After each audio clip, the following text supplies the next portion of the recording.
Olá, estudantes, tudo bem com vocês? Estamos hoje aqui para mais uma aula de Família e Direitos Humanos e combinamos de sempre começar com um jogo de perguntas sobre os direitos humanos, sobre a Declaração dos Direitos Humanos, referente àquela primeira aula que vocês tiveram com a professora Sandra lá no começo do ano. Vamos lá? Podemos iniciar? Primeira pergunta. A Declaração Universal dos Direitos Humanos faz parte de que documento? Letra A, da Carta Internacional de Direitos Humanos. Letra B, do Pacto Internacional sobre Direitos Civis e Políticos. Ou letra C, Convenção para a Prevenção e a Repressão do Crime de Genocídio. Vamos pensar bem.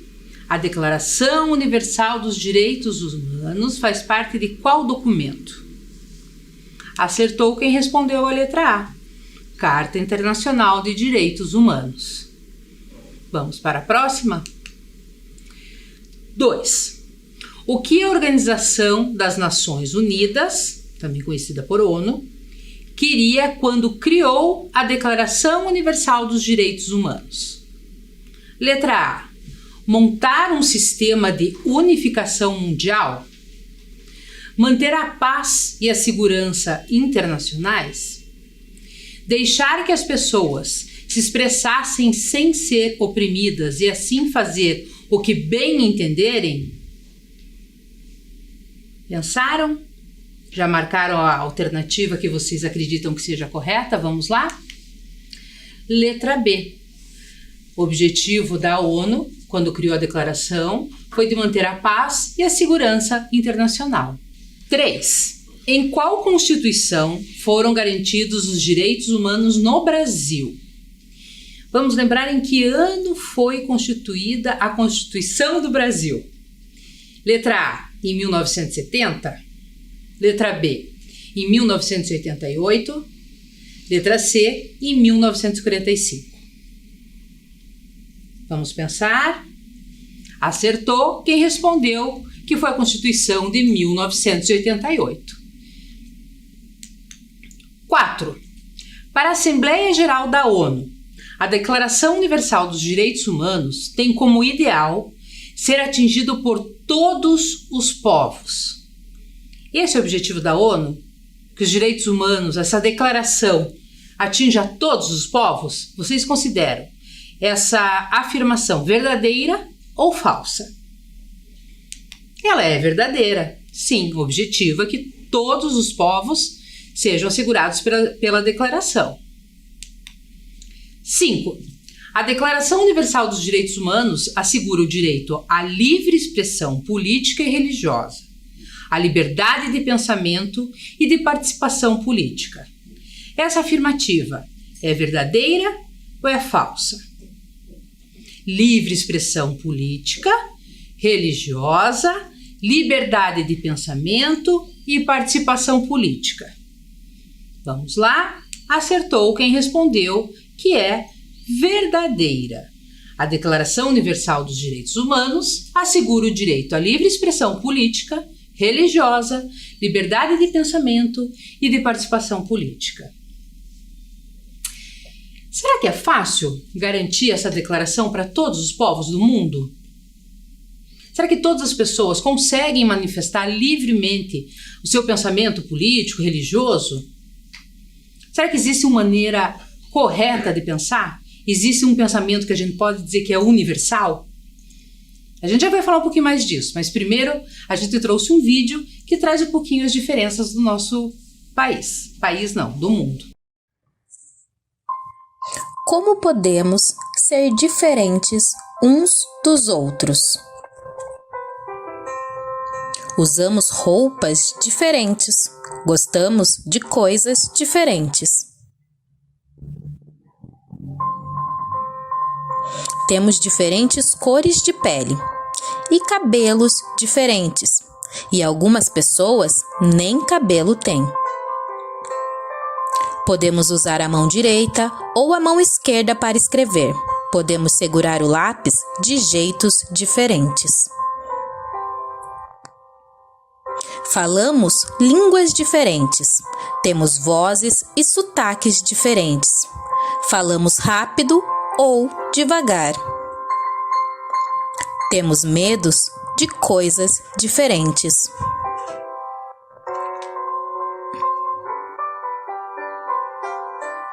Não temos o mesmo gosto para as piadas e rimos de maneiras diferentes. O que pode ser motivo de vergonha para algumas pessoas pode divertir outras.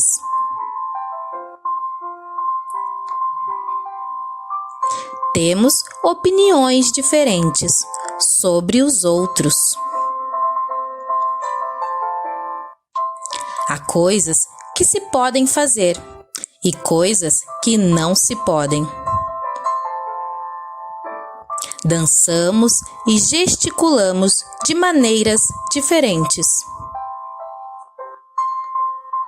Podemos vir de países diferentes.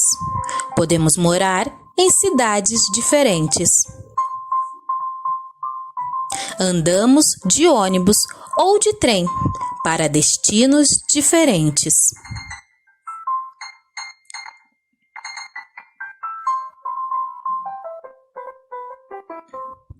Há seres vivos e seres sem vida. Alguns vivem muito, outros vivem pouco. Tomamos chás diferentes e gostamos de sabores de suco diferentes. Podemos ser ricos ou pobres, jovens ou velhos. Podemos ser de sexos diferentes. Mas será que mesmo com todas essas disparidades, somos tão diferentes assim? Muito bem, conforme assistimos no vídeo, nós somos diversos, diferentes, mas todos humanos. Na aula de hoje, nós vamos conhecer uma manifestação artística de uma província na África do Sul, de um povo chamado Ndebele. Primeiro, nós vamos localizar no mapa mundi a África do Sul. Lembrando, como a gente tem a imagem aqui, a África é um continente e nós vamos falar hoje especificamente da África do Sul, o país da África do Sul. Então, primeiro nós temos ali um mapa mundi que traz a nossa localização do Brasil e aonde fica a África do Sul, um país dentro do continente africano. A África do Sul possui 3 capitais, uma executiva, que é Pretória, uma legislativa, que é a cidade do Cabo, e a judiciária, que é Bloemfontein. Ali na imagem do mapa da África do Sul, a gente pode ver essas 3 capitais destacadas. Muito bem, então agora nós vamos conhecer uma vila que fica localizada na cidade de Mpumalanga, e que ficou mundialmente conhecida pelos desenhos geométricos das suas casas, das roupas coloridas das mulheres. Tanto as casas como as roupas, elas estão entre os mais bonitos do continente africano. Então, nessa primeira imagem, a gente tem ali algumas casas da aldeia e esses desenhos coloridos, né? Não se sabe bem ao certo a origem da pintura dessas casas, mas acredita-se que após uma terrível derrota numa guerra contra os colonizadores da língua holandesa, o povo explorado passou a utilizar as pinturas como uma simbologia de identificação entre eles, comunicando-se secretamente uns com os outros através da arte. Então acredita-se que foi feita essa pintura para eles poderem registrar o lugar deles, o espaço onde viviam, se reconhecerem entre eles. Daí nessa próxima imagem a gente tem que os murais eram feitos com materiais naturais que resultavam em tons terroso, mas ficaram mais vibrantes com a disponibilidade das tintas comerciais. Depois de algum tempo, eles passaram a ficar mais coloridos, né, com as tintas que a gente tem hoje em dia. Eles ficaram mais coloridos. O costume da padronagem nas fachadas não foi identificado pelos inimigos, sendo interpretado apenas como decorativo. E assim deu-se continuidade ao que marcou uma época de desentendimentos e conflitos. A resistência, então, foi marcada por esses murais coloridos e de estilo único, sempre pintados por mulheres, tornando-se uma tradição passada de geração em geração, de mãe para filha. Outras imagens.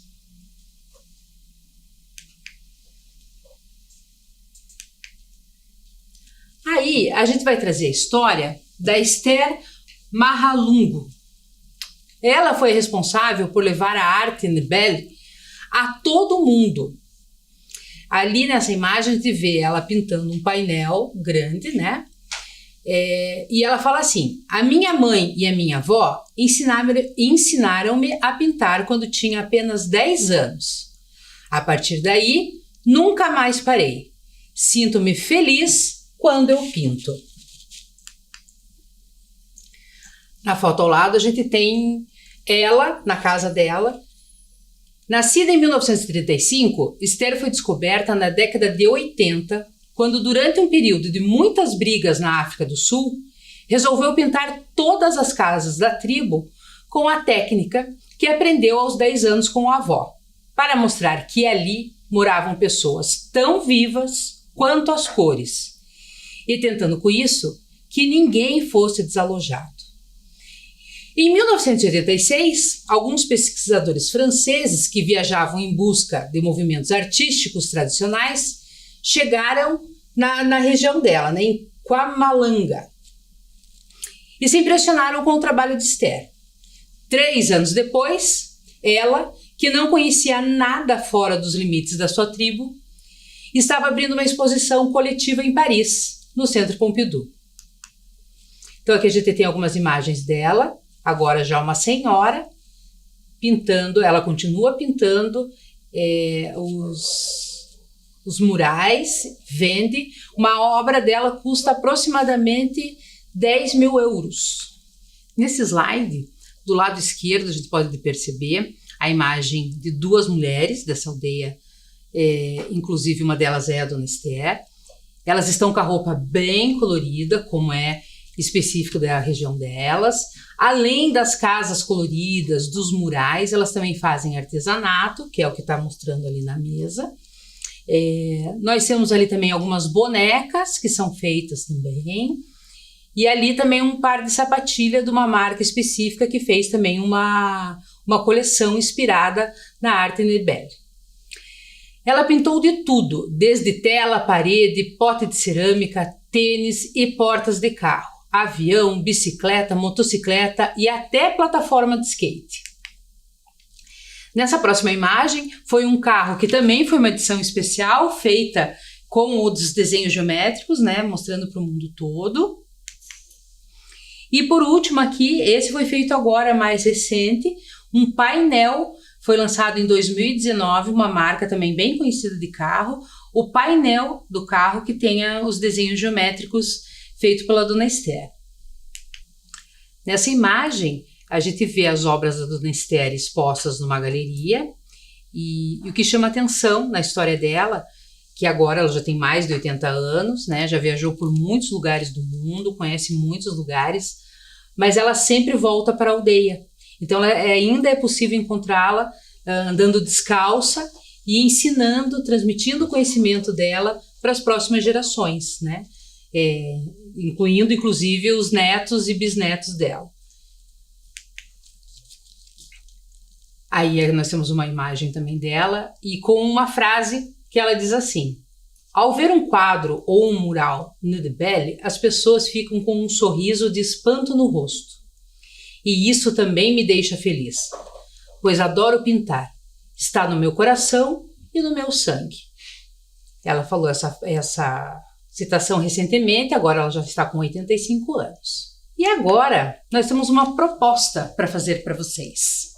Por favor, peguem uma folha quadriculada, lápis de cor, canetinha, o que vocês tiverem em mãos. E nós vamos tentar reproduzir um desenho geométrico da Dona Esther. Nessa tela a gente tem lá, ó, seguindo as coordenadas, vamos fazer um desenho geométrico inspirado na obra de Esther Mahalungu. Eu vou dar um minutinho para vocês providenciarem o material e já volto.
Muito bem, agora que vocês já estão com o material, o desafio é reproduzir essa obra. A gente vai deixar um tempinho para vocês tentarem fazer sozinhos e já já eu volto com o passo a passo.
Muito bem, se não deu tempo, não tem problema, vocês podem continuar depois, vamos fazer juntos agora. Conseguiram fazer sozinhos?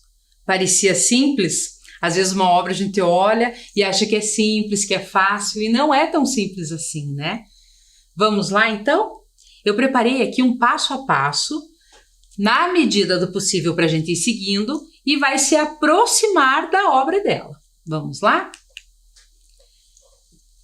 Então, primeiro, numa folha quadriculada, uma malha quadriculada, vocês vão mais ou menos ver onde é o meio dessa folha.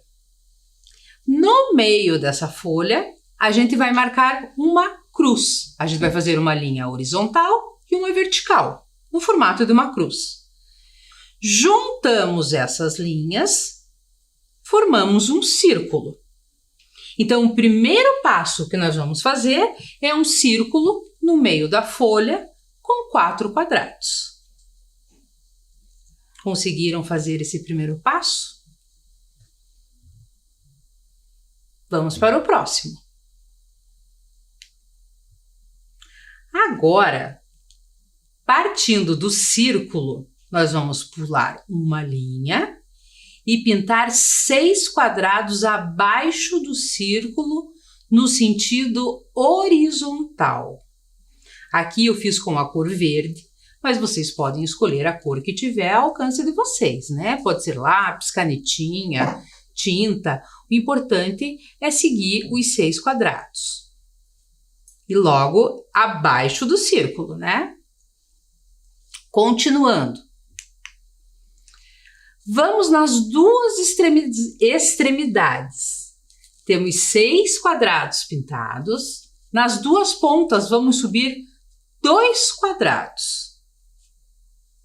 E depois pintamos mais 4 no sentido horizontal. Conseguiram fazer? Então, nós temos 6, subimos 2 e depois vamos mais 4 para o lado horizontal. Próximo. Vamos novamente para a ponta, descemos 2 quadrados na vertical e mais 1 na horizontal. Mais ou menos já finalizamos a primeira parte do desenho. Agora nós vamos para o sentido oposto, fazer a mesma coisa. Vou dar um minutinho para vocês poderem olhar bem as imagens e fazer igual vocês fizeram a primeira parte embaixo, vão reproduzir a outra parte em cima. Vou dar um minutinho e já volto.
Espero que vocês já tenham conseguido fazer esse primeiro passo.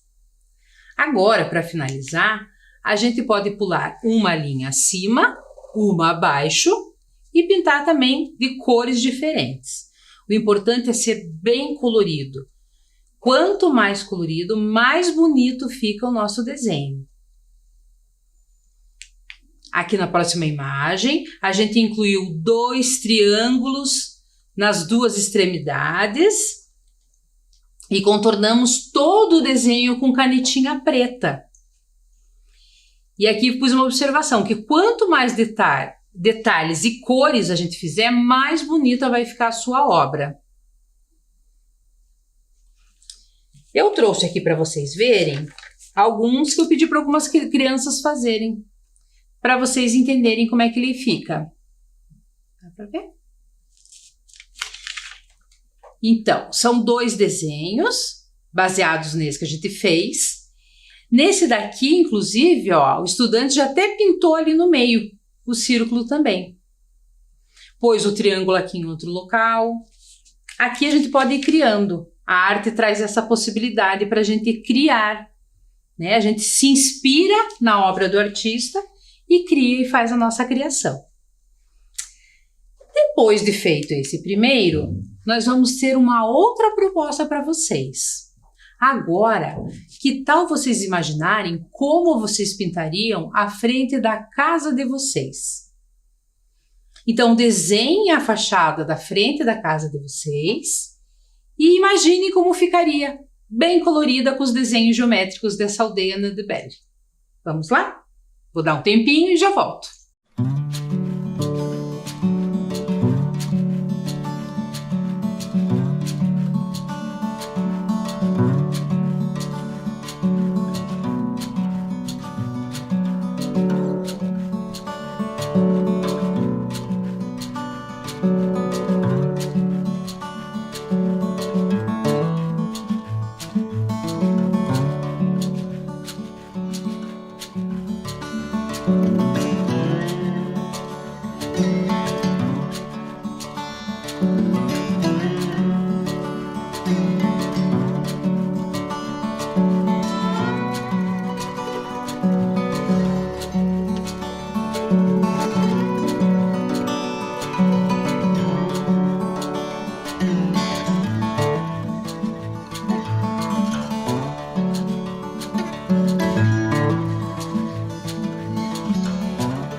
Conseguiram registrar a casa de vocês com os desenhos geométricos propostos que a gente trouxe?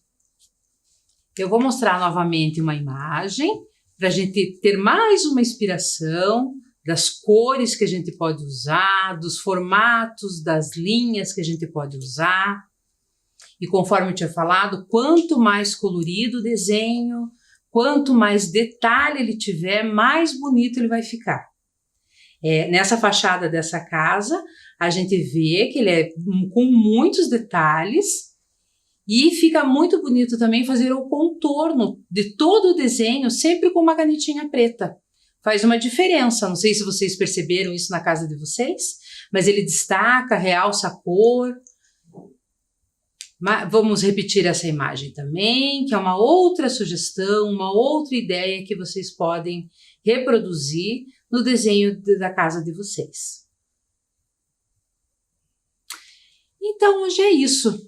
Esse foi o nosso recado. Quisemos trazer um pouquinho da história desse povo que vive na região da África do Sul e que por muitos anos resistiu à cultura por meio da pintura, passando de geração em geração, de mãe para filha, sempre as mulheres fazendo essa pintura, usando as cores, para marcar o espaço e a cultura daquele povo.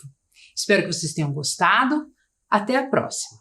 Mas antes de irmos embora, nós vamos deixar com vocês a leitura para vocês apreciarem do livro Sou Humano, um livro sobre empatia. Hoje é isso. Tchau, tchau. Sou Humano, um livro sobre a empatia. Susan Verde, ilustrações Peter Reynolds, editora Panda Books. Eu nasci, um milagre, um entre bilhões, mas único. Sou humano, estou sempre aprendendo.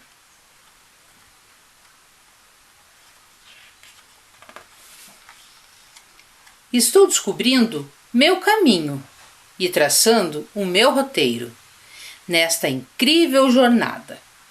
Tenho grandes sonhos, vejo possibilidades. Tenho uma curiosidade infinita, faço descobertas, estou sempre maravilhado. A natureza me encanta. Tenho meu lado brincalhão, as amizades me trazem alegria. Sou humano. Mas ser humano significa não ser perfeito. Eu cometo erros. Posso magoar os outros com as minhas palavras, meus atos e até o meu silêncio.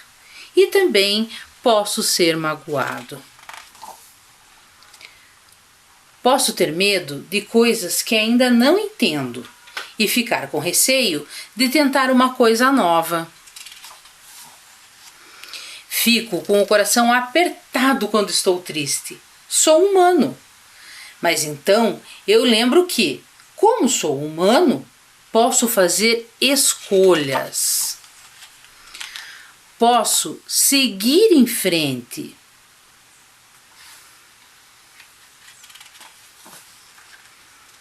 Se refletirmos bem, uma escolha ruim pode se tornar boa. Com gentileza, podemos transformar um dia ruim em um grande dia. Posso agir de forma solidária e estender a mão para ajudar os outros e tratar a todos de forma justa e imparcial. Posso escolher não brigar e, em vez disso, escutar o outro e tentar chegar a um acordo. Sou capaz de pedir que me desculpem e que me perdoem. Sou humano, um entre bilhões, mas único. Não estou sozinho, estou conectado aos meus amigos, à minha família e ao mundo. Juntos, somos todos seres humanos. E vou continuar tentando me tornar uma pessoa melhor. Estou cheio de esperança. Sou humano.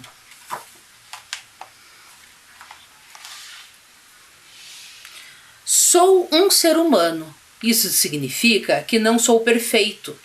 Eu cometo erros e não entendo muitas coisas, mas tenho esperança e sempre vou tentar ser uma pessoa melhor.